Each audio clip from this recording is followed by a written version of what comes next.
This channel does not promote any violent, harmful, or illegal activities. All content provided by this channel is meant for an educational purpose only.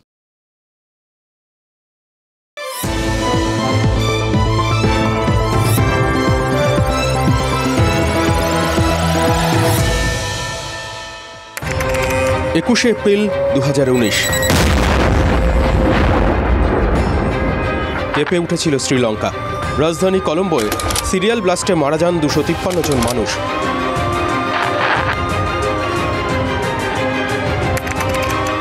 March 2022 রক্তাক্ত আফগানিস্তান। রাজধানী কাবুলে এক গুরুদ্বারায় বিস্ফোরণ হয়, মারা যান 25 জন। কলম্বো কাবুলের পুরনো কথা আজ না বললেই নয়, কারণ কলম্বো, কাবুল, ভূপতিনগর এক ব্র্যাকেটে এসে গেছে। সৌজন্যে কলম্বো, কাবুল, ভূপতিনগর, শ্রীলঙ্কা, আফগানিস্তান আর পূর্ব মেদিনীপুরের একটা জনপদ। মিল কোথায়, কিসের মিল, সে কথা তো বলবোই, সেটা বলার জন্যই তো আমি আছি। হ্যাঁ, শ্রীলঙ্কা আর আফগানিস্তানের রাজধানীর সঙ্গে এক ব্র্যাকেটে বাংলার এই ভূপতিনগর এসেছে একটাই কারণে, এনআইএর জন্য। 2019 সালে কলম্বোর এই ভয়াবহ বিস্ফোরণে বহু মানুষের মৃত্যু হয়েছিল। তদন্ত নেমেছিল বিভিন্ন দেশের বিভিন্ন এজেন্সি, মানে শুধু শ্রীলঙ্কা নয়, নানান দেশের গোয়েন্দা সংস্থাগুলোই বিস্ফোরণের তদন্ত শুরু করে। এটা চালু প্রসেস আর কি, কারণ বিভিন্ন দেশ তারাও জানতে চায় কারা কারা এই গোটা বিষয়টার পেছনে রয়েছে, যাতে ভবিষ্যতে তাদের এরকম কোনো রকম কিছুর সামনে না পড়তে হয়। এই বিভিন্ন দেশগুলোর মধ্যে যেরকম আমেরিকান গোয়েন্দারা ছিলেন, তেমনই রাশিয়ার সংস্থা ছিল, আরও অন্যান্য দেশ ছিল, চীন ছিল। ঘটনার পেছনে কে রয়েছে, কারা রয়েছে, এটা প্রবলভাবে সবাই জানার চেষ্টা করেন। কিন্তু শেষ পর্যন্ত বাজিমাত কে করে জানেন? এই কলম্বোর সিরিয়াল ব্লাস্টের পেছনে যে আইএস রয়েছে, সেটা সবার আগে সবার সামনে নিয়ে এসেছিল এই এনআইএ। একই ঘটনা ঘটেছিল 2022-এ আফগানিস্তানের রাজধানী কাবুলের ওই গুরুদ্বারায় বিস্ফোরণের পর। কারা ঘটিয়েছিল সেটাও কিন্তু এই এনআইএই খুঁজে বার করেছিল। আজ তথ্য ঘেটে দেখছিলাম যে বিভিন্ন এজেন্সির মধ্যে এনআইএ সাফল্যের নিরিখে কিন্তু অনেকের থেকে অনেকটা এগিয়ে। এনআইএর সাফল্যের হার প্রায় 95%। ভাবা যায় এতটা সাফল্য যে সংস্থা, সে সংস্থা এলিট সংস্থার মধ্যে শীর্ষস্তরে, এটা তো মানতেই হবে। তদন্ত শুরু করে নির্দিষ্ট সময়ে এই তদন্ত শেষ করার সুনাম রয়েছে এই ন্যাশনাল ইনভেস্টিগেশন এজেন্সি অর্থাৎ এনআইএর। এরা তার মানে ওই ইডি বা সিবিআইয়ের মতো নয় যে কোনো একটা তদন্ত শুরু তো করবে কিন্তু শেষ করতে ভুলে যাবে, বা তদন্তটা কবে শেষ হবে তা নিয়ে লোকজন বাজি ধরা শুরু করবে। এরকম যাতে ট্র্যাক রেকর্ড দেশে শুধু না, দেশের বাইরে বিভিন্ন নাশকতামূলক ঘটনার তদন্তে যারা সফল হয়েছে, তারা আমাদের রাজ্যে এসে হামলার মুখে পড়ে গেল, আহত হলেন তাদের অফিসার। যে বছর কাবুলে গুরুদ্বারায় বিস্ফোরণটা হয়েছিল, ঠিক একই বছরের শেষ দিকটায় বিস্ফোরণে কেঁপে উঠেছিল এই পূর্ব মেদিনীপুরের ভূপতিনগর। ভগবানপুর বিধানসভার এই ভূপতিনগরে 2রা ডিসেম্বর 2022-এ যে বিস্ফোরণটা হয়েছিল, সে বিস্ফোরণের তদন্ত এনআইএকে কী করতে বলেছিল জানেন? হাইকোর্ট। একটা বিস্ফোরণ কী করে হলো, কেন হলো, পেছনে কারা ছিল, তদন্তকারী এজেন্সি হিসেবে এরকম কয়েকটা প্রশ্নের উত্তরই তো নিশ্চয়ই খুঁজেছে এনআইএ। এটাই তো প্রাথমিক কাজ। আর সেই সংস্থার বিরুদ্ধে অভিযোগ উঠে গেছে যে তারা ভোটের ময়দান সাফ করার জন্য নেমেছে, বাছাই করা তৃণমূল কর্মীদের গ্রেফতার করছে। এরকম বাছাই করা তৃণমূল কর্মীদের কথাটা কোত্থেকে এলো? কারণ মুখ্যমন্ত্রী আজকেও বলেছেন ভোটে যিনি বুথে বসতেন অর্থাৎ পোলিং এজেন্ট হতেন, তাকেও গ্রেফতার করেছে এনআইএ। শনিবার ভূপতিনগরে গিয়ে হামলার মুখে পড়ার আগেই কিন্তু 2 জন তৃণমূল কর্মীকে গ্রেফতার করেছিল কেন্দ্রীয় গোয়েন্দারা। তার মধ্যে একজন ওই তৃণমূলের বুথ সভাপতি, আরেকজন সাধারণ কর্মী। এবার 2 তৃণমূল কর্মীকে গ্রেফতার করে ভোটের ময়দানে বিজেপিকে সুবিধা করে দেওয়ার যে অভিযোগটা তৃণমূল করছে, সেই অভিযোগের সব থেকে ইন্টারেস্টিং অংশ কী জানেন? সেটা বোধহয় ওই শনিবারই বলে দিয়েছিলেন মমতা বন্দ্যোপাধ্যায়। মুখ্যমন্ত্রী মালদার সভায় কী বলেছিলেন ভূপতিনগরে নাকি চকলেট বোমা ফেটেছিল। এবার ভেবে দেখুন, যারা কাবুল টু কলম্বো এই নানান বিস্ফোরণের তদন্ত করে এবং বাজিমাতও করেছে, আইএসের মতো আন্তর্জাতিক জঙ্গি মডিউলকে ক্র্যাকডাউন করেছে, তারা চকলেট বোমা ফেটেছিল বলে তদন্ত করতে এসছে। এই ধারণা তৈরির পেছনে কী কারণ থাকতে পারে? তৃণমূল কি চাইছে যে ধরে আনার নামে বেঁধে আনার বন্দোবস্ত হয়েছে, এই ধারণাটা, এই তত্ত্বটাকেই কোথাও গিয়ে লোকের মনে বিঁধে দিতে? হামলাটা কে করেছে? হামলাটা মেয়েরা করেনি, হামলাটা করেছে এনআইএ। গদ্দার জানে হারবে, তাই লোকের বাড়ি গিয়ে গিয়ে কোথায় একটা চকলেট বোম ফেটেছিল 2022 সালে, আর মধ্যরাতে গিয়ে যদি মহিলার বাড়িতে গিয়ে অত্যাচার করে, তা মহিলারা কি করবে? শাখা বালা পরে বসে থাকবে না মাথায় ওড়না দিয়ে বসে থাকবে? তারা তাদের রক্ষা করবে না, তাদের ইজ্জত, তাদের সম্মান? বুঝতেই পারছেন, যারা দেশ বিরোধী চক্রান্তের ব্যাপারে তদন্ত করে আর কি, তারা যদি এখানে কিছু একটা পায় ঠায়, তার ব্যাখ্যাটা, এবং তাতে যদি এই তৃণমূল কর্মী কেউ ধরা পড়ে, তার ব্যাখ্যাটা কী হবে বুঝতেই পারছেন। ফলে কোথাও গিয়ে এই বিষয়টাকে রাজনৈতিক দিক থেকে এরকম লাইট করে দেওয়ার একটা চেষ্টা থাকাটা খুব স্বাভাবিক। এটাই অন্তত প্রত্যেকেরই নিজস্ব একটা ডিফেন্স মেকানিজম থাকে, তো নিজেদের কোথাও গিয়ে বাঁচানোর একটা বন্দোবস্ত করে রাখাটা, এটা তো রাজনীতির একটা সহজাত বিষয়। আমাদের শুধু একটাই প্রশ্ন, এই চকলেট বোমাটা কীরকম চকলেট বোমা বলুন তো? যে বা ওই ঘটনাস্থলে কতগুলো চকলেট বোমা ছিল বলুন তো? যে এমন বোমা সব, সেগুলো ফাটায় তিনজন মানুষের মৃত্যু হল, এবং শুধু মৃত্যু না, ছাদ উড়ে গেল। মৃতদেহগুলো ওই ঘটনাস্থল থেকে 50-60 মিটার দূরে গিয়ে ছিটকে পড়লো, এক একদিকে একটা বডি পড়েছিল ছিন্ন ভিন্ন। দেখুন, যারা ওই ভূপতিনগরে মারা গেছেন তারা প্রত্যেকে কিন্তু তৃণমূল করতেন। যার বাড়িতে বিস্ফোরণ হয়েছে তিনি তৃণমূল কর্মী ছিলেন, এবং এমন একটা সময় গোটা বিষয়টা ঘটেছে, তখন কিন্তু সামনে কোনো ভোট ছিল না। 2022-এর ডিসেম্বর, সেই সময় তো ঘটনাটা ঘটেছিল। আর পঞ্চায়েত ভোট হয়েছিল 2023-এর মে-জুন মাসে, অনেকটা আগে, অর্থাৎ ভোটের মাস 7 আগে। তখন তো ভূপতিনগরের বিস্ফোরণটা হয়েছিল। আর এই যে বিস্ফোরণটা যদি আদৌ না হতো, তাহলে তো এই এত কিছু ষড়যন্ত্র, এত কিছু উদ্দেশ্য প্রণোদিতভাবে ধরপাকড়, এই অভিযোগগুলোই হতো না। এটা যারা করেছিল বা যে কারণে ঘটেছিল, তা তো টাইমিংয়ের বা গোটা ঘটনাটাতেই একটা ভুল তো হয়েছিল। কে আর যেচে নিজের মৃত্যুকে ডেকে আনবেন বলুন? দুর্ঘটনা কিন্তু এরকমই হয়, এবং অনেক সময় দুর্ঘটনার ফলে অনেক বড় সত্যি সামনে চলে আসে। দেখুন, যে সময়টা এই বিস্ফোরণ হয়েছিল, সেই সময় ডিসেম্বর ডেডলাইন বলে একটা জোরালো হাওয়া তুলে দিয়েছিলেন বিরোধী দলনেতা শুভেন্দু অধিকারী। 23 ডিসেম্বর কাঁথিতে ওই অধিকারীদের গড়ে সভা ছিল অভিষেক বন্দ্যোপাধ্যায়। বিরোধী দলনেতা সোশ্যাল মিডিয়ায় অভিযোগ করেছিলেন যে কাঁথির সভায় বোমা নিয়ে আসার জন্যই নাকি বোমা বাঁধছিলেন তৃণমূল কর্মীরা। এবার এই পোস্টের ভিত্তি কী, কেন বলেছিলেন, এর পেছনে তার উদ্দেশ্য কী ছিল, সেটা কমপ্লিটলি একটা রাজনৈতিক দৃষ্টিভঙ্গি বা রাজনৈতিক বিশ্লেষণের ব্যাপার। কিন্তু সেই পোস্টকে হাতিয়ার করে কাঁথির সভার থেকে আবার পাল্টা অভিযোগ করেছিলেন অভিষেক বন্দ্যোপাধ্যায়, এবং তার দাবি ছিল যে তাদের সভা বানচাল করতেই নাকি শুভেন্দু অধিকারী ওই ডিসেম্বর ধামাকার প্ল্যান, মানে বিস্ফোরণের ছক কষেছিলেন। মানে গোটা বিষয়টা যে একটা বিস্ফোরণ এবং তার পেছনে একটা ছক রয়েছে, সেটা কিন্তু বাদী বিবাদী দুই পক্ষের বক্তব্য থেকে পরিষ্কারভাবে বোঝা যাচ্ছে। অভিষেক বন্দ্যোপাধ্যায়কে খুনের ষড়যন্ত্র চলছিল, এই তত্ত্বও তো সেই সময় তৃণমূল নেতারা তুলে দিয়েছিলেন, এবং রীতিমতো মাঠে নেমে সেই তত্ত্বটা তারা প্রচার করেছিলেন। আর তখনই এনআইএ তদন্ত চেয়ে কেন্দ্রীয় স্বরাষ্ট্রমন্ত্রী অমিত শাহকে চিঠি লেখেন শুভেন্দু অধিকারী।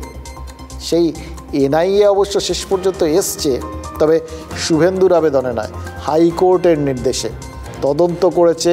তারপর অভিযুক্তদের ধরতে গিয়ে আক্রান্ত হয়েছে, এবং তারপর তাদের বিরুদ্ধে অভিযোগ উঠেছে তারা পক্ষপাতদুষ্ট।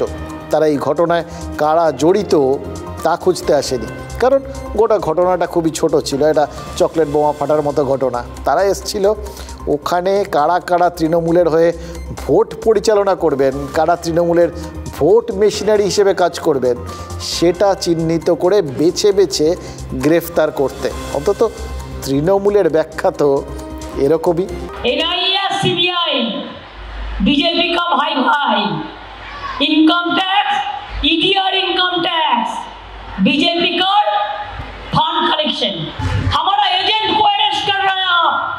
हमारा अगर आपका हिम्मत है जनता को वोट लेकर राय लेकर जीतने के लिए, तो आप क्यों अरेस्ट कर रहे हैं? मिथ्ये কথা বলছে দুর্নীতি, কোথায় দুর্নীতি প্রমাণ করে দেখাও। कि उसके तोलाबाजों को, भ्रष्टाचारी नेताओं को आतंक का खुला लाइसेंस मिले। इसलिए जब केंद्र की जांच एजेंसियां आती है तो टीएमसी उन पर हमले करती है, औरों से करवाती है। टीएमसी कानून और संविधान को कुचलने वाली पार्टी है। যখন একটা বিষয় নিয়ে মুখ্যমন্ত্রী এবং প্রধানমন্ত্রীর মধ্যে বক্তব্য, পাল্টা বক্তব্য, ঘাত প্রতিঘাত এটা শুরু হয়ে যায়, তখন তো বুঝতে হয় যে ঘটনাটা ঘটেছে তার অভিঘাতটা কতটা গুরুতর। আর এই জায়গা থেকেই এটা আমাদের ইস্যু, এই জায়গা থেকেই প্রশ্নটা ওঠে যে তদন্তকারী সংস্থার সাফল্যের হার ওই 95% মতো, সেই সংস্থাকে যদি রাজনৈতিক পক্ষপাতিত্বের অভিযোগে দাগিয়ে দেওয়া হয়, তাহলে আমাদের জাতীয় স্বার্থে, আমাদের দেশের সুরক্ষার স্বার্থে কাজ করা এজেন্সিগুলোকে নিয়ে রাজনীতি যদি হয়, তাহলে তার আগু পিছু কার্যকরণের যে খোঁজ, সেটা তো আমাদের করা উচিত। কারণ আলটিমেটলি এটা তো আমাদের স্বার্থে, এটা তো আমাদের স্বার্থ জড়িত ব্যাপারের সঙ্গে। দেশের স্বার্থ, আপনার আমার স্বার্থ, দেশের নিরাপত্তা মানেই তো আপনার আমার নিরাপত্তা, এটা তো আমাদের জানতে হবে। দেখুন, গত শনিবার যে 2 তৃণমূল কর্মীকে গ্রেফতার করেছে এনআইএ, তাদের কিন্তু গত বেশ কয়েক মাসে বেশ কয়েকবার তলব করা হয়েছিল। তারা হাজিরা এড়িয়েছিলেন।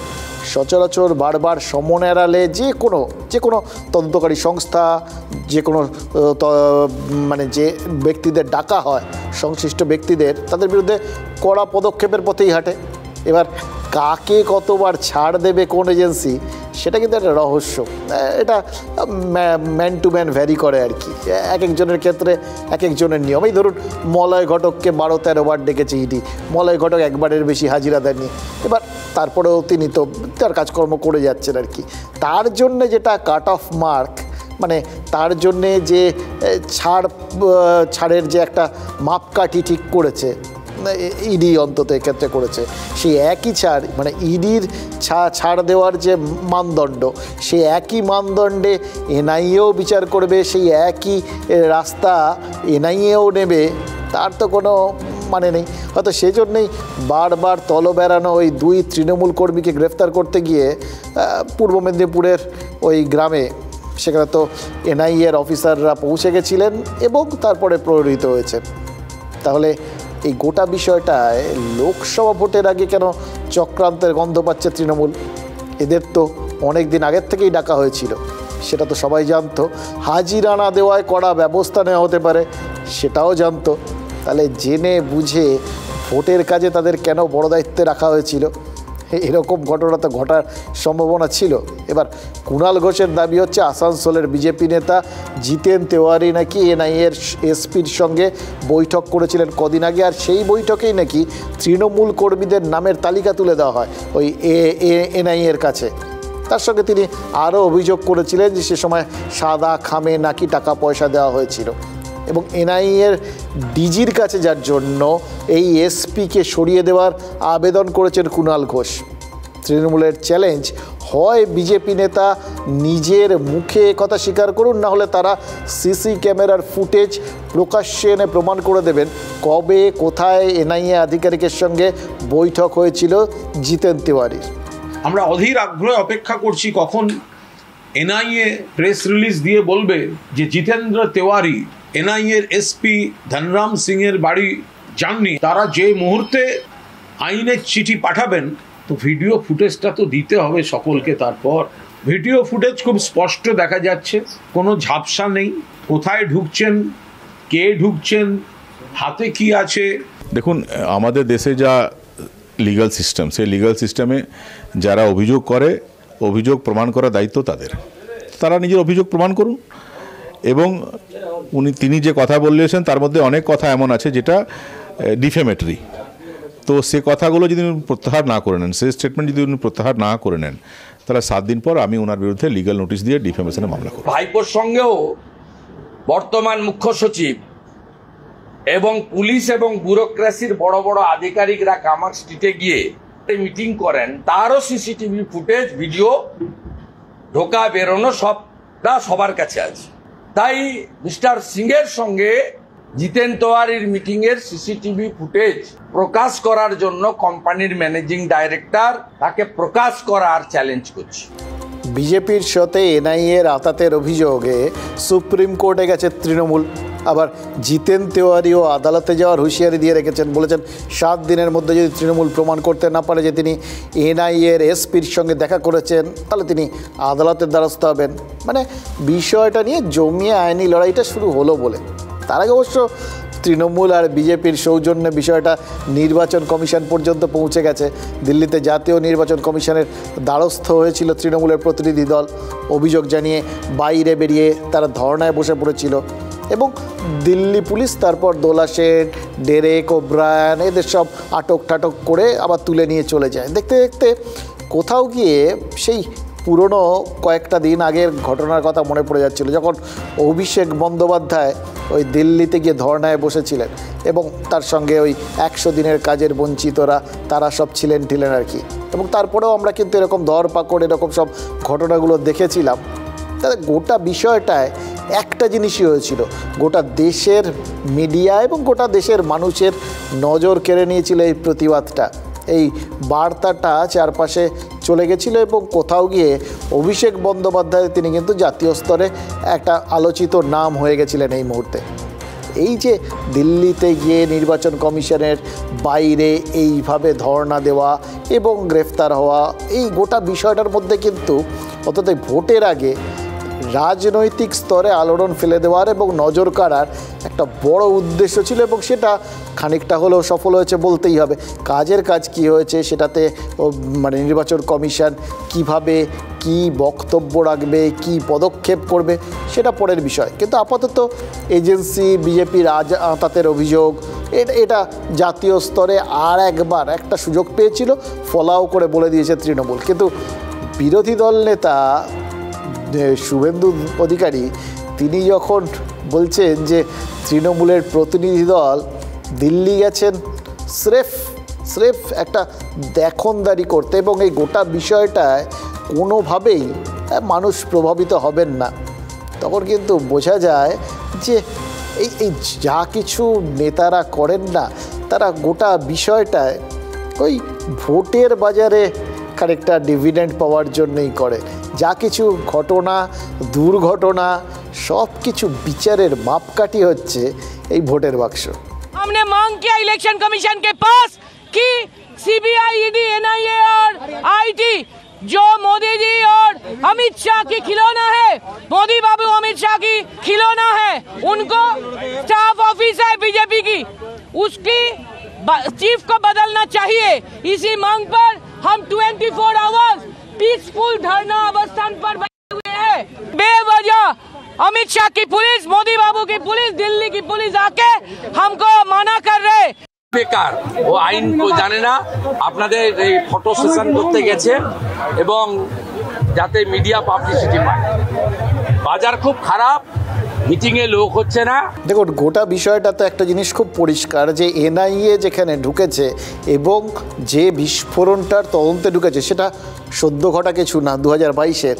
ফলে একদিন ধরে সেটার তদন্ত চলছে, কাজকর্ম এগোচ্ছে এবং যেটা আদালতের নির্দেশে হচ্ছে, তাতে যদি কোথাও গিয়ে কোনোভাবে আলটিমেটলি এই তৃণমূল কর্মীরা যারা গ্রেফতার হয়েছেন বা যাদের বাড়িতে ঘটনা ঘটেছে বা আরও যারা অভিযুক্ত, এটা যদি প্রমাণ হয়ে যায় যে এরা সবাই তৃণমূলের সঙ্গে যুক্ত ছিলেন, সেটা পার্টির জন্য একটা অস্বস্তিকর একটা পরিস্থিতি সৃষ্টি করবে।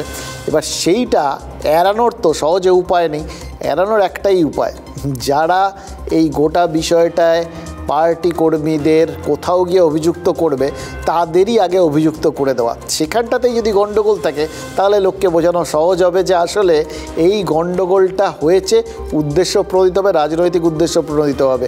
এবং সেটা দিল্লি গিয়ে ওই স্তরে যখন আন্দোলনটা করা হয় লোকের তখন মনে হতেই বাধ্য যে এতটা কনফিডেন্স নিয়ে এত দূর গিয়ে যখন গোটা বিষয়টা হচ্ছে তখন সেটার পেছনে একটা কোথাও গিয়ে একটা চক্রান্ত বা একটা রাজনৈতিক কিছু অন্যরকম গন্ধ সেটা থাকতেই পারে। কারণ রাজনীতি যে কী করতে পারে কী করতে পারে না সেটা মানুষজন জানে, মানে এটার শেষ কোথায় সীমা কোথায় সেটা অবশ্য কেউ জানেন না, কিন্তু তারা যে সব করতে পারেন এটা জানেন।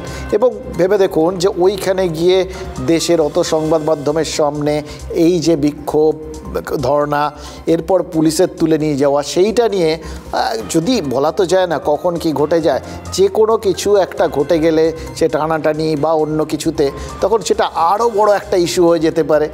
এবার সেই সমস্ত ঘটনায় এই দিকটা কারা গ্রেফতার হয়েছেন, কী নিয়ে গ্রেফতার হয়েছেন, কেন গ্রেফতার হয়েছেন এবং কারা হামলা করেছেন তাদের বিরুদ্ধে কী ব্যবস্থা এখন অবধি নেওয়া হলো অথবা কেন নেওয়া হলো না, এই যাবতীয় প্রশ্নগুলো কোথাও গিয়ে এই দিল্লির ধর্ণা সেখানকার একটা যে গ্রেফতারি এই গোটা বিষয়টার পেছনে চাপা পড়ে যেতে পারে। আসলে রাজনীতি কতটা সর্বগ্রাসী সেটা আমরা যেরকম বুঝি আশা করি এনআইএও বুঝে গেছে, আর সেই জন্যই কিন্তু তারা আক্রান্ত হওয়ার ঘটনায় এফআইআর করেছে। রাজনীতির এই মানে যে যা যা যুক্তি তাদের বিরুদ্ধে তারাও কিন্তু সেই সবের মধ্যে নিজেদের না জড়িয়ে একদম আইন মেনে তারা যেটা পদক্ষেপ করার সেগুলো করতে শুরু করেছে। কারণ তারা জানে তাদের তো রাজনীতিতে জড়ালে চলবে না, এবং যার জন্য কিন্তু ওখানে আক্রান্ত হওয়ার পর খেয়াল করে দেখুন ঠিক যেভাবে শেখ শাহজাহানের বাড়ির সামনে ইডি অফিসাররা তারা আক্রান্ত হয়েছিলেন, তাদের সঙ্গে যে কেন্দ্রীয় বাহিনী ছিল তারা সংযম দেখিয়েছিলেন, একইভাবে এক্ষেত্রেও কিন্তু এই এনআইএর সঙ্গে থাকা কেন্দ্রীয় বাহিনীর জওয়ানরা তারা সংযম দেখিয়েছেন, কাজের কাজটাও করেছেন। যাদের গ্রেফতার করতে গেছিলেন তাদের কিন্তু গ্রেফতার করেই ফিরেছেন, ওই ইডির মতো খালি হাতে ফেরেননি। এবং তারা পরিষ্কার করে এখন জানাচ্ছেন যে আইন মেনেই তারা ভূপতিনগরে গিয়েছিলেন, সঙ্গে কোর্টের দেওয়া সার্চ ওয়ারেন্ট ছিল, কেন্দ্রীয় বাহিনীর মহিলা জওয়ানরা সঙ্গে ছিলেন, অর্থাৎ এর আগের বারের ঘটনা থেকে শিক্ষা নিয়ে গোটা বিষয়টা করা হয়েছে। তৃণমূল যে মহিলাদের হেনস্থা করার অভিযোগ করছে সেই অভিযোগটা যে ঠিক নয় এটাই সম্ভবত বোঝাতে চাইছে এনআইএ, কিন্তু রাজনীতি তো সর্বশক্তিমান, সেই রাজনীতির ন্যারেটিভ তাদের বক্তব্য সেটাকে এত সহজে খণ্ডানো যায়? কি মনে করে বিজেপি সবাই দস্যু, সাধারণ মানুষ আপনারা সব খারাপ আর ওনারা একেবারে ভগবান। তাই যেখানে যেখানে ওরা গিয়ে গুন্ডামি করবে আমি মা বোনেদের বলবো হাতা খুন্তি লইয়া খেদাইয়া দাও দাঁড়াইয়া। আর ইয়াং জেনারেশন কি করবে? ভাই বোনেরা মা বোনেদের পেছন থেকে মদত দেবে। মুখ্যমন্ত্রী কিন্তু একদম পুরো রণনীতি স্ট্র্যাটেজি পুরো বাতলে দিলেন। সামনে মা বোনেরা হাতা খুন্তি নিয়ে থাকবেন আর বাকি যুববাহিনী তারা তাদের পেছনটায় থাকবেন সেকেন্ড লেয়ারে। এগুলো আগে হতো, আগে সবার আগে কোথাও গিয়ে ঘর সওয়ার বাহিনী যেত, তাদের পেছনে তীরন্দাজ বাহিনী থাকতো, তাদের পেছনে পদাতিক বাহিনী থাকতো যারা ওই বর্ষা টর্ষা নিয়ে যাবে, হাতি তারপরে আসতো, মানে এরকম বিভিন্ন লেয়ার থাকতো। এরকমই একটা সুন্দর যুদ্ধের প্ল্যান মতো রণকৌশল স্থির করে দিয়েছেন এর মুখ্যমন্ত্রী। এবং গোটা বিষয়টা কিন্তু কেন্দ্রীয় এজেন্সির বিরুদ্ধে, সেখানে প্রতিরোধ গড়ে তোলার কথা বলেছিলেন মুখ্যমন্ত্রী, হ্যাঁ কোথাও আক্রমণ করার কথা বলেননি। কিন্তু শনিবার এনআইএ ভূপতিনগরে আক্রান্ত হওয়ার পর তৃণমূল বলেছে তারা নাকি স্বতঃস্ফূর্ত জনরোষের শিকার। পুলিশকে সঙ্গে করে গ্রামে গেলে এনআইএর গাড়িতে হামলা হতো না বলেও তো দাবি করেছে তৃণমূল নেতৃত্ব। মানে পুলিশ এটা এক্ষেত্রে একটা ফ্যাক্টর হতে পারত, পুলিশ গেলে লোকজন খুশি হয়ে যেত, পুলিশ গেলে লোকজন তাদের দেখে ভয়ও পেত না, রুষ্টও হতো না, আক্রমণও করতো না। এই এতটা পুলিশের উপর ভাবুন তো, এতটা আস্থা এতটা বিশ্বাস রয়েছে তৃণমূল নেতৃত্বের, কিন্তু যে পুলিশের উপর তাদের এত ভরসা, যাদের নিরাপত্তা বলায় থাকলে কেন্দ্রীয় এজেন্সি আক্রান্ত হতো না বলে পর্যন্ত তৃণমূল দাবি করছে, মানে ওই অত কেন্দ্রীয় বাহিনী থাকা সত্ত্বেও সেই পুলিশ তারা নিজেরাই কি সুরক্ষিত বলবো, এটাও বলার দরকার আছে। কিন্তু তার জন্য সেই কথাগুলো বলবো, যেই কথাগুলো আজ না বললেই নয়।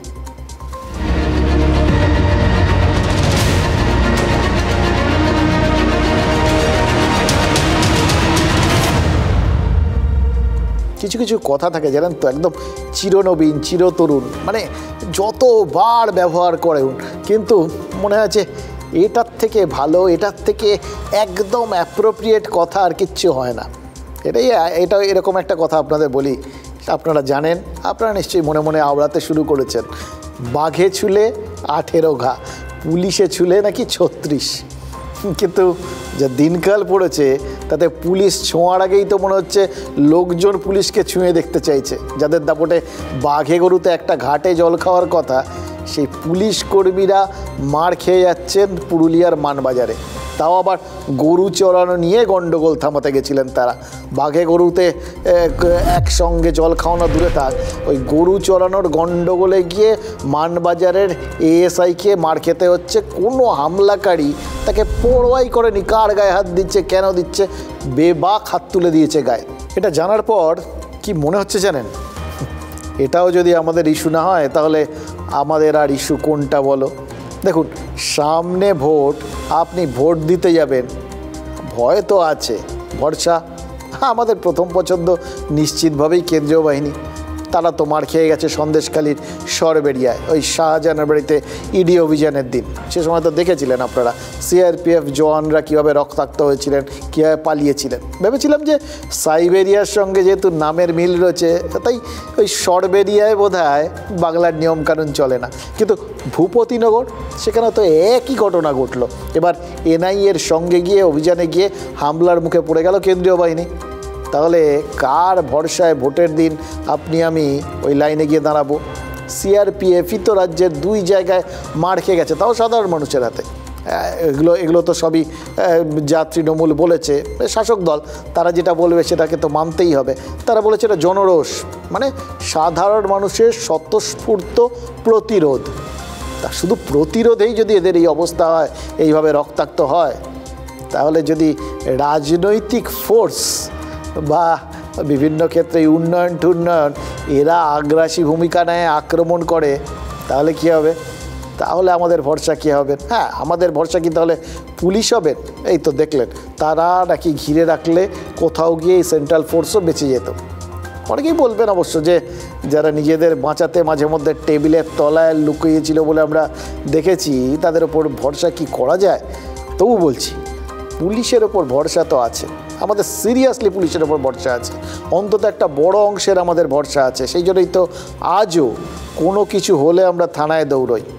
কিন্তু তারা যখন এরকম পুরুলিয়ার মানবাজারে আক্রান্ত হলো, তারপর কিন্তু মনে হচ্ছে সর্বশক্তিমান একটাই, সেটা রাজনীতি। আর সর্বশক্তিমান রাজনীতির শক্তি প্রয়োগের টোটকাটা কোথাও গিয়ে বুমেরাং হয়ে গেছে। কেন্দ্রীয় এজেন্সিকে যাদের দেখতে ওই হাতা খুন্তি নিয়ে বেরিয়ে আসার কথাটা ছিল, তারা পুলিশ দেখলেও বোধহয় একই কাজ করছে। আসলে পেটানোটা না একটা অভ্যেস, জানেন তো। যারা ইডি বা এনআইএর ওপর হামলা টামলা করে এবং করার পর কোথাও গিয়ে তারা ক্লিন চিটও পেয়ে যায়, তাদের তো মনোবলটা বেড়ে যাওয়ার কথা, তাই না? এবং মনোবল তুঙ্গে হয়ে গেলে আর একবার ছাড়পত্র পেয়ে গেলে তারা তো এটা ভাবতেই পারে যে কেন্দ্রীয় বাহিনী আর কেন্দ্রীয় এজেন্সিকে যদি এরকমভাবে পিটিয়ে দেওয়া যায় এবং তাতে যদি বিশেষ কিছু না হয়, তাহলে পুলিশ কোন ছাড়, তাকে কিসের ভয়? তাহলে পুলিশও মার খেয়ে গেছে। ওই বললাম, একবার রোমান মব তো, একবার যদি মানুষ, জনগণ আর কি, হ্যাঁ, তারা যদি একবার কোথাও গিয়ে একটা কাজ করে উৎসাহ পেয়ে যান না, বেশি বেশি করে সেই কাজটা করতে থাকে। এবার কার বিরুদ্ধে করছেন, তখন সেই হিতাহিত জ্ঞানটাই লোপ পেয়ে যায়। তাহলে এবার ভাবুন তো, কার ভরসায় আপনি আমি সাধারণ মানুষ আমরা যারা, তারা ভোটের লাইনে গিয়ে দাঁড়াবো? রাজ্যের বাহিনী বা কেন্দ্রের বাহিনী, কাউকেই তো ওই রাজনীতির শক্তিমানরা রেয়াত করবে না, সে তো চোখে আঙুল দিয়ে অলরেডি দেখিয়ে দিচ্ছে। এটাকেই বোধহয় বিজ্ঞাপন বলে, মানে ভোটের দিনের ট্রেলার। এবার আমি পড়ে যাচ্ছি আমার কর্মীদেরকে, আপনার বাড়িতে পুলিশ ঢুকলে পরেই আপনার স্ত্রীকে দিয়ে আপনি পুলিশের নামে, সেই পুলিশ অফিসারের নামে শ্লীলতাহানির কেস দিন। মুখ্যমন্ত্রী যদি দিতে পারেন তাহলে আমাদের কর্মীরাও দিতে পারে। সুতরাং বুঝে গেলেন এটা নিয়ে কেন রাজনীতিকে সর্বশক্তিমান বলছে। এর জন্য আপনার কোনো পার্টিকুলার দিকে তাকানোর কোনো দরকার নেই। কেউ কেন্দ্রীয় এজেন্সির জন্য প্রতিরোধ কিভাবে করবেন তার স্ট্র্যাটেজি বলে দিচ্ছেন, রণকৌশল বলে দিচ্ছেন, আবার কেউ পুলিশকে কিভাবে ট্রিট করবেন সেটা বলে দিচ্ছেন। প্রধান, আমাদের তো বাইনারি চলছে এখন বলা হয়, তো প্রধান দুই দল শাসক বিরোধী, তারাই যদি তাদের শীর্ষ কর্তৃত্ব শীর্ষ নেতৃত্ব তারা যদি এরকম এই গোটা বিষয়টাকে বুঝিয়ে দেন আমাদের কিভাবে কাকে ট্রিট করতে হবে, আমরা সব মিলে এরাই তো দেশ রাজ্য চালাচ্ছেন, এদের কথাই শিরোধার্য করে নেবো। সুতরাং পুলিশ এবং সেন্ট্রাল ফোর্সের কীভাবে সবাই মিলে আজকাল আস্তে আস্তে ট্রিটমেন্ট করবে বা তাদের কিভাবে আপ্যায়ন করবে বুঝতেই পারছেন।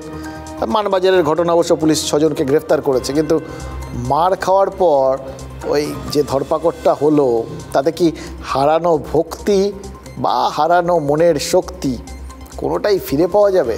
রাজনৈতিক দলগুলো যেভাবে বাহিনী দেখলেই প্রতিরোধের টোটকা দিচ্ছে তাতে সন্দেহটা কিন্তু যাচ্ছে না, কারণ সবাই তো আলটিমেটলি ওকে বলছে ও তাকে বলছে, কিন্তু যেটা দিচ্ছে সেটা তো পেটানোর নিদান, পেটানোর ছাড়পত্র।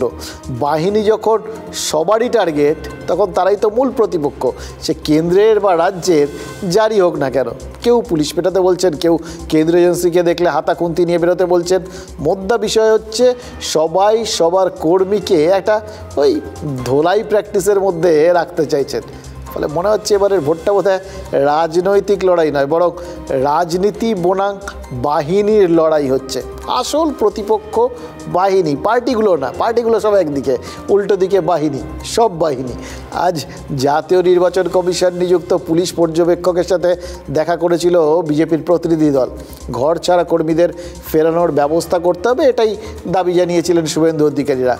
পাশাপাশি তারা রাজ্য পুলিশের বিরুদ্ধে অভিযোগ করেছেন। বিরোধী দল নেতা বলেই দিয়েছেন এবারের ভোটটা বিজেপিকে লড়তে হচ্ছে রাজ্যের পুলিশের বিরুদ্ধে।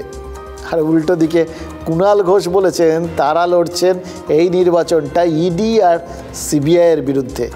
তাহলে প্রতিপক্ষ আসল যারা এই এখন আর বাইনারি ঠাইনারি নেই, অনেকগুলো পার্টি হয়ে গেছে, এবং সেই পার্টিগুলো মানে রাজনৈতিক দল ছাড়া বাকি পার্টি হচ্ছে পুলিশ আর কেন্দ্রীয় এজেন্সি।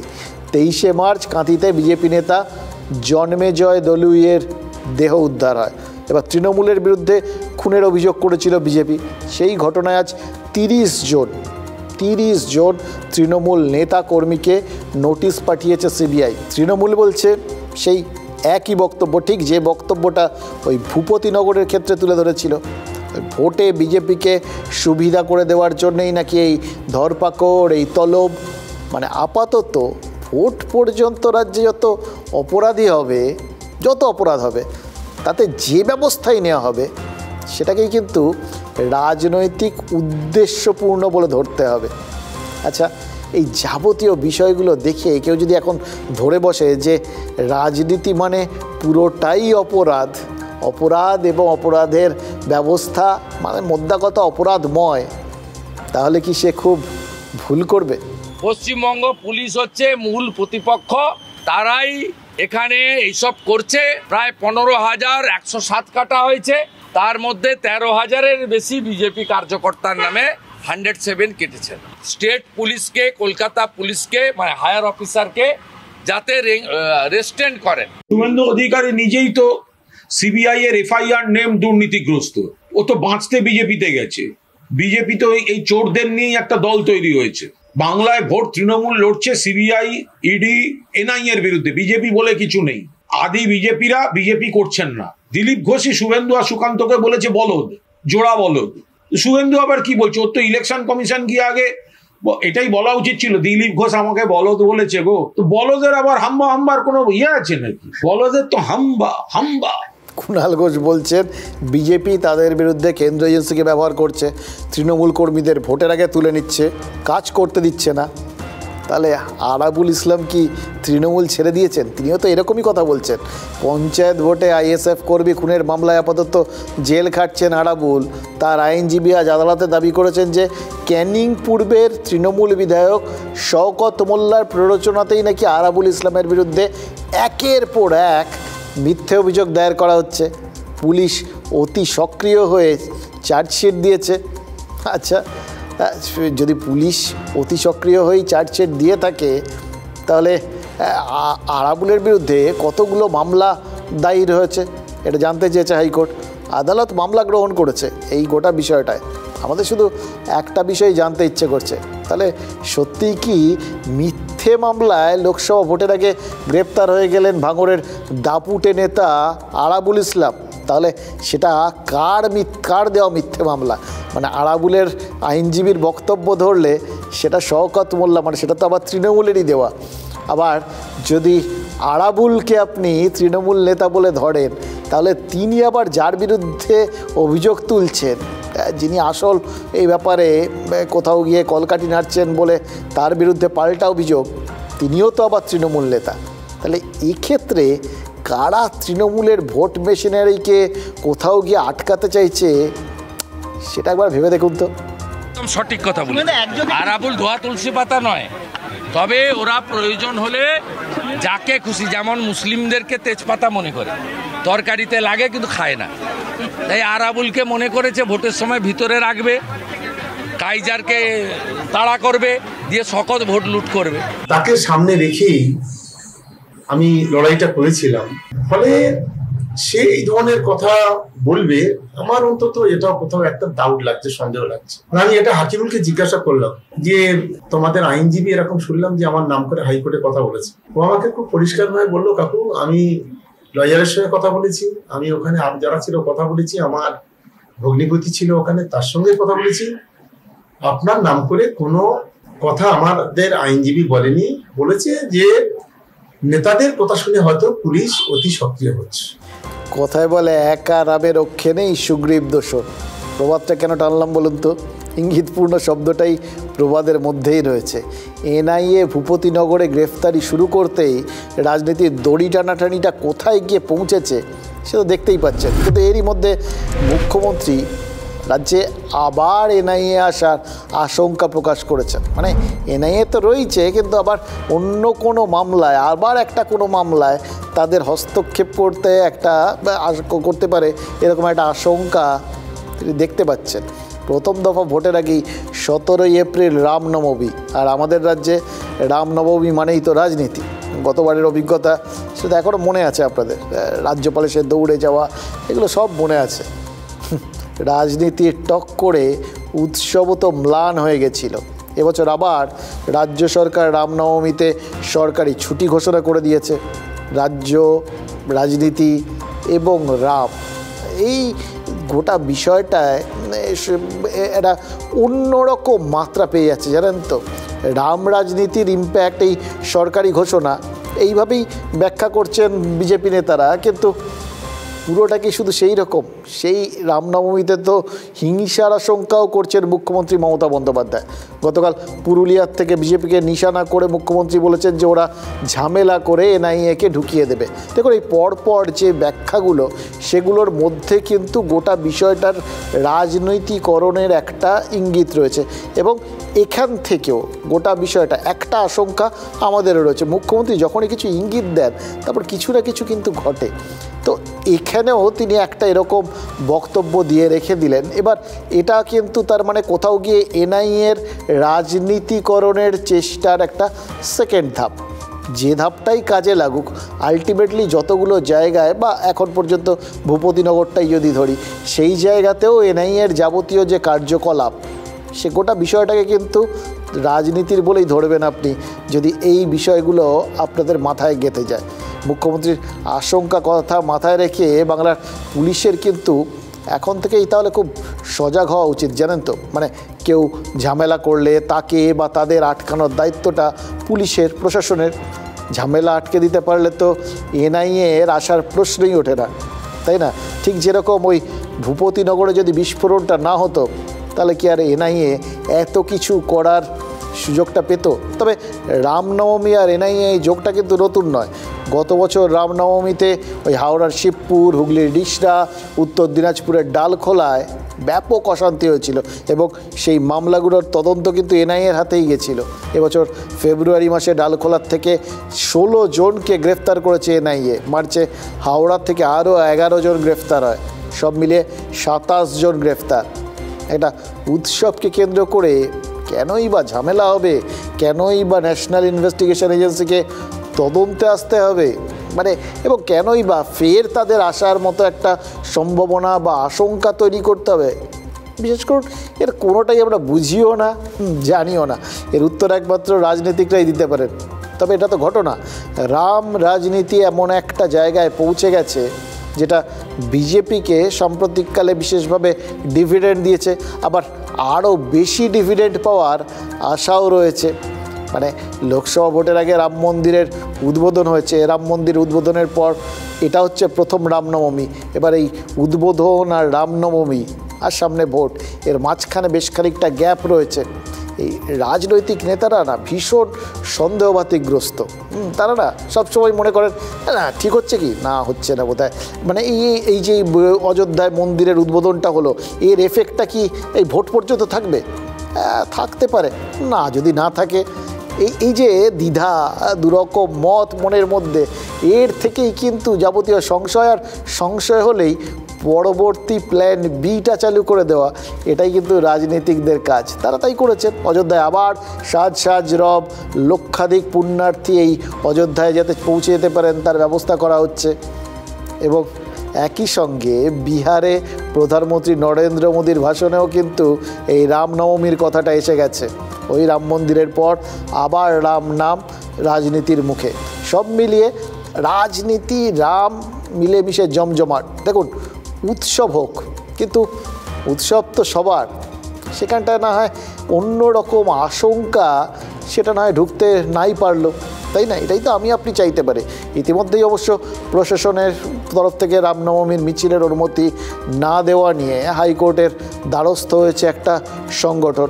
বিজেপির রাজ্য সভাপতি বলেছেন শান্তিপূর্ণ মিছিল করবে সবাই, কিন্তু দরকারে তীর ধনুক হাতে নেবে। এই দরকারটাই বা পড়বে কেন?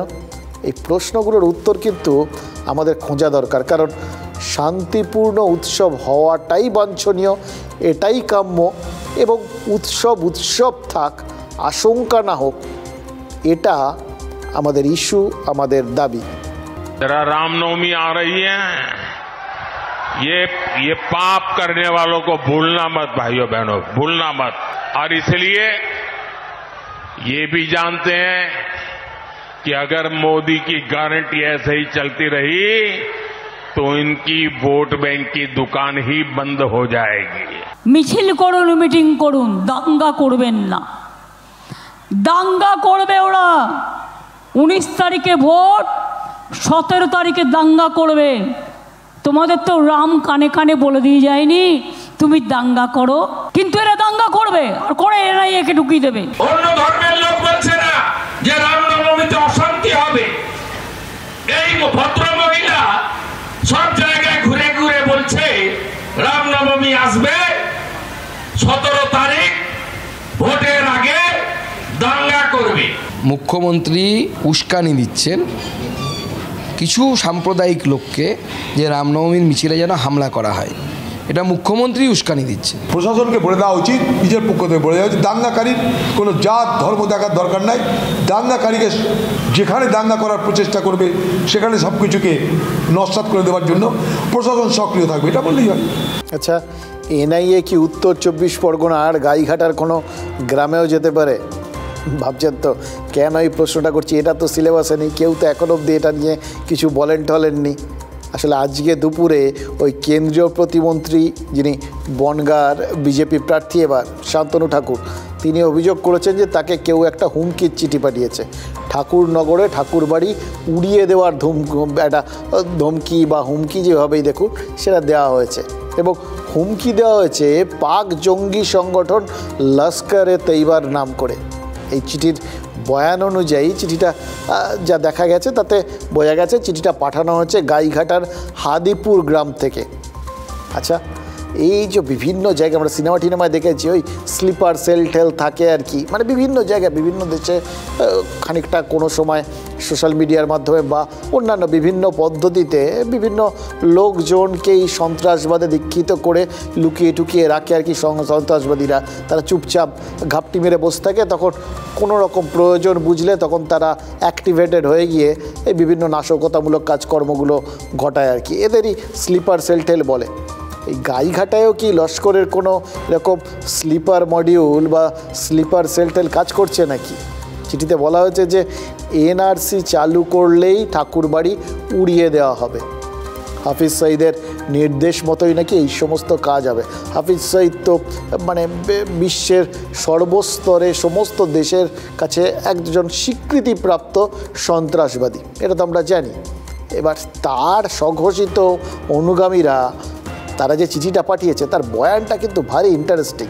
তারা কেন্দ্রীয় প্রতিমন্ত্রীকে শ্রদ্ধেয় শান্তনুবাবু বলে সম্বোধন করে চিঠিটা লিখেছে আশা করি ভালো আছেন, এরকম লাইনও আছে।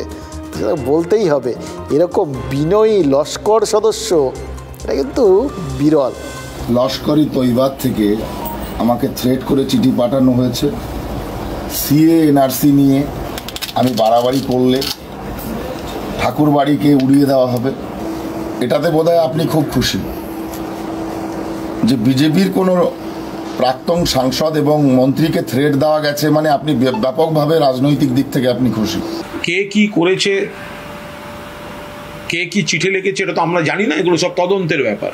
কিন্তু প্রাথমিকভাবে যেটা অনুমান করা যেতে পারে, গতকাল যে নিন্দনীয় কাজ শান্তনু ঠাকুর করেছেন তার থেকে নজর ঘোরাতে এসব গল্প ছাড়া হয়েছে। মানে এটারও একটা রাজনৈতিক ব্যাখ্যা আমরা পেয়ে গেলাম এবং রাজনীতি আমাদের অন্যভাবে দেখতে, অন্যভাবে ভাবতে একটা ক্লু দিয়ে দিল। এই ক্লুটা রাজনীতি সবসময় আমাদের জন্য ছেড়ে যায়। এবার গতকাল রাতে ঠাকুরবাড়িতে কী এমন হয়েছে যার জন্য নজর ঘোরাতে হবে, এটাই তো এই মুহূর্তে আমাদের সবার মাথায় ঘুরতে থাকবে। দেখুন এই মুহূর্তে ঠাকুরবাড়িতে তো ওই ঠাকুরনগরের ঠাকুরবাড়িতে একদম সংঘাতের পরিবেশ। শান্তনু ঠাকুর বনাম মমতা বলা ঠাকুর। লক্ষ্য বা উপলক্ষ্য কি? বড় মা বীণাপাণি দেবীর ঘরটা কার তাই নিয়েই উত্তপ্ত ঠাকুরবাড়ি। গতকাল রাতে শান্তনু ঠাকুরের বিরুদ্ধে তালা ভেঙে বীণাপাণি দেবীর ঘর দখলের অভিযোগ উঠেছিল।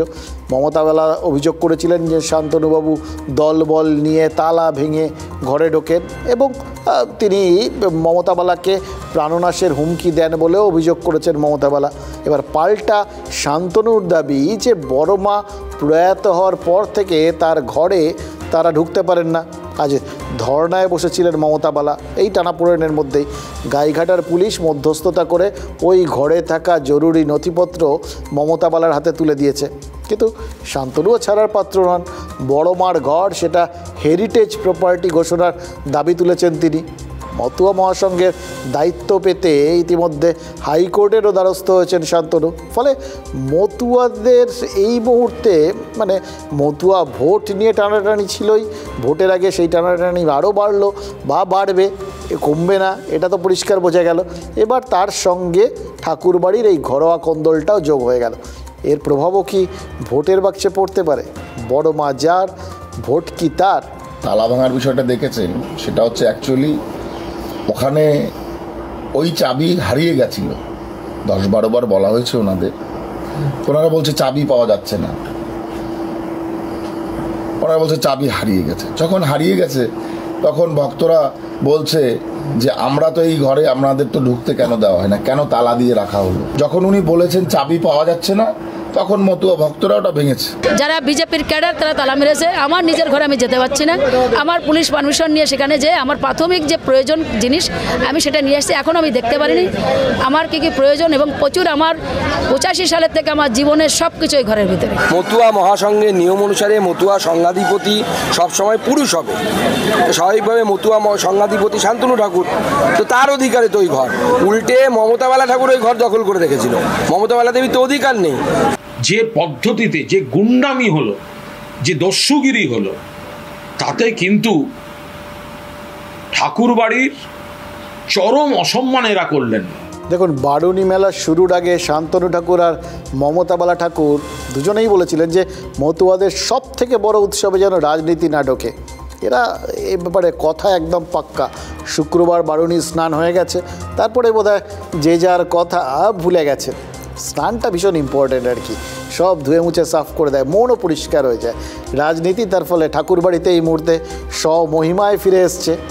কিন্তু রাজনীতি চাইলে কি হয় আর কি হয় না তার বোধহয় কোনো ইয়ত্তা নেই। ইনফ্যাক্ট রাজনীতিতে চাইলে হয় না এরমও বোধহয় কিছুই নেই। একটা ছোট্ট উদাহরণ দিই। 4 এপ্রিল রাজারহাট নিউ টাউনের পাথরঘাটা একটা ইফতার পার্টির আয়োজন করেছিলেন এলাকার বিধায়ক তাপস চট্টোপাধ্যায়, বিদায়ী সাংসদ কাকলি ঘোষ দস্তিদারও ছিলেন। এবার সেই ইফতারে অতিথি হিসেবে উপস্থিত ছিলেন ফুরফুরা শরীফের পীরজাদা। এর সঙ্গে যারা ছিলেন লিস্টটা দেখুন: আদ্যাপীঠের সভাপতি মহারাজ, সেন্ট জেভিয়ার্সের vice chancellor reverend father J Felix Raj, Rajarhat Bishnupur Ramakrishna মঠের অধ্যক্ষ। সব মিলেরা সর্বধর্ম সমন্বয়ের বার্তা সেদিন কিন্তু নেতারাই দিয়েছিলেন, যেটা চাইলেই হয়। তারা শুধু চাইলেই হয়। সর্বধর্ম সমন্বয়, সর্বক্ষেত্র সমন্বয়, সেটা রাজনৈতিক নেতারা চাইলেই যখন হয় তাহলে সেটা তারা সবসময় চান না কেন? এই যে ভোটের আগে রামনবমীকে ঘিরে একটা টেনশন তৈরি হচ্ছে।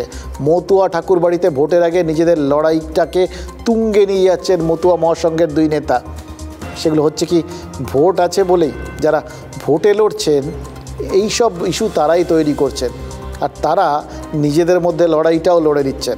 ঘরে লড়ছেন, বাইরেও লড়ছেন, সমানভাবে নিজেদের ঘরে বাইরে ব্যস্ত রাখছেন। এবং সেজন্যই কি তারা মানে এই যাবতীয় কিছু তারা করছেন কি আসলে আসল ইস্যুগুলো ভুলে থাকার জন্য, নাকি এই সমস্তগুলো করছেন বলে আসল ইস্যুগুলোকে ভুলে যাচ্ছেন? নেতারা কি চাইছেন এমন ইস্যু নিয়ে সবাই ব্যস্ত থাকুন যাতে আমাদের ইস্যুগুলো নিয়ে মাথা ঘামাতে না হয়? এই যে দক্ষিণ দিনাজপুর, সেখানকার তপনে অনেক সমস্যা আছে। মুখ্য সমস্যা, প্রধান সমস্যা, তার মধ্যে হচ্ছে জল, পানীয় জল যা মেলে না।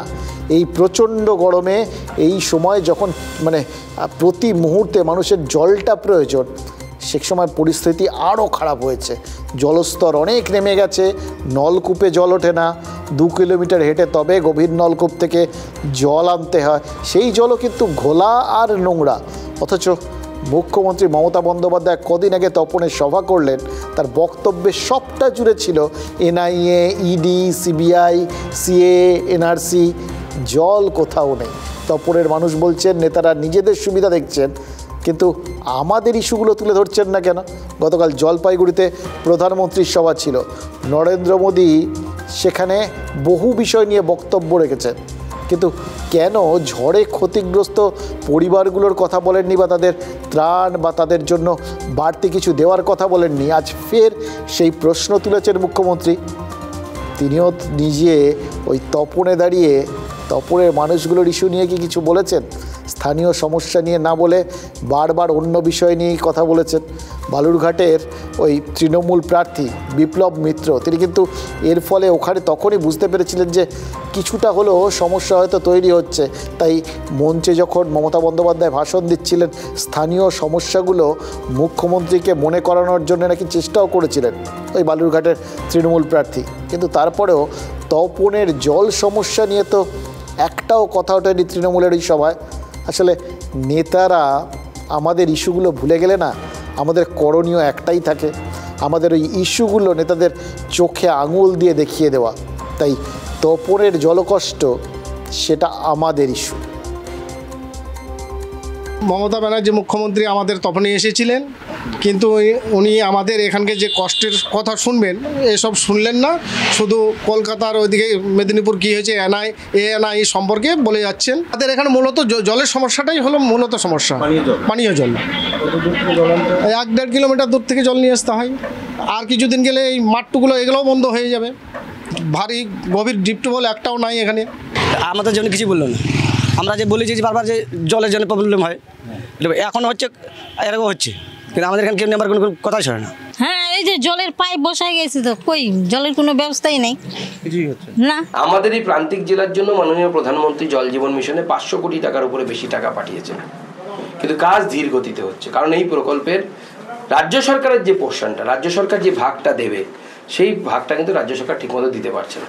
কিন্তু আমি আশাবাদী এত কিছুর পরেও, এত বাধার পরেও 1 বছরের মধ্যে আগামী দিনে এই জলকষ্টের সমস্যার সমাধান হয়ে যাবে। এটা 2024-এর মধ্যেই জলকষ্ট একদমই কমপ্লিটলি এটা শেষ হয়ে যাবে, কোনো কষ্টই থাকবে না 24 সালের 31শে ডিসেম্বরের মধ্যে।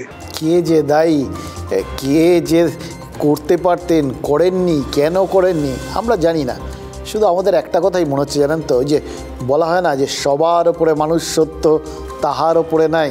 এটা আজকের যুগে ক্রমশ হাস্যকর হয়ে উঠছে। ভোটে আমাদের সামান্য গুরুত্ব যদি এই নেতারা দিতেন, তাহলে তপনের জল সমস্যা কি এই জায়গায় এসে পৌঁছতো? তাহলে কি নন ইস্যুকে ইস্যু করেই শুধু ভোটে জেতা যায়? এটা মনে হচ্ছে আজকাল, কিন্তু সম্ভবত না। এইটাতেও নেতারা, আমি বললাম, তাদের মন বড় বেশি সংশয়গ্রস্ত, কিছুতেই তারা নিশ্চিত হতে পারেন না। সেজন্যই হয়তো এই এত কিছু নানা নন ইস্যু আমাদের সামনে তুলে ধরেও তারা আরও কিছু করতে চান একটু নিশ্চিত হওয়ার জন্য। সেজন্যই হয়তো তারা ওই বলেন সারাক্ষণ টাকা নিন আর ভোট দিন। এই কথাটাও নেতারা কিন্তু চারপাশে ভাসিয়ে দেন। এই যে সিপিআইএম অভিযোগ করছে জলপাইগুড়িতে তাদের পঞ্চায়েত সদস্যসহ বেশ কয়েকজনকে দল বদলের জন্য চাপ দিচ্ছে তৃণমূল। এমনকি দল বদলের জন্য টাকার টোপও দেওয়া হচ্ছে বলে বামেদের দাবি। জলপাইগুড়ির কোতোয়ালি থানায় তারা একটা অভিযোগও দায়ের করেছেন। ভোটে নোটের শক্তিটা পরীক্ষিত আর প্রমাণিত যদি না হতো, তাহলে সর্বশক্তিমান রাজনীতি তারা কি এত বেশি ডোলের ভরসা করত? এত বেশি কি ভোটে নোট ছড়াতো? এই যে, এবং মানে ভাবনা চিন্তার জায়গাটা একদম সলিড। প্রত্যেকে নিজের নিজের মতো করে ভাবেন, একটু মানে ওই ভোটের আগে কোথাও গিয়ে দরাদরি করার মতো বাড়াতে থাকেন। এই যে আমরা বর্তমানকালে দেখেছিলাম যে কোথাও গিয়ে লক্ষ্মীর ভাণ্ডারের টাকা 500 থেকে ডবল হয়ে 1000 হয়ে গেছে। এটা তো একটা ট্রাম্প কার্ড, লোকে হাতে গরম টাকা পাচ্ছেন। চারটিখানি কথা তো নয়, মাসে মাসে 1000 খানেক টাকা করে পাওয়া। কিন্তু কংগ্রেস নেতা মিল্টন রশিদ তিনি দেখেছেন এখান থেকে এগোতে গেলে অনেকটা এগোতে হবে।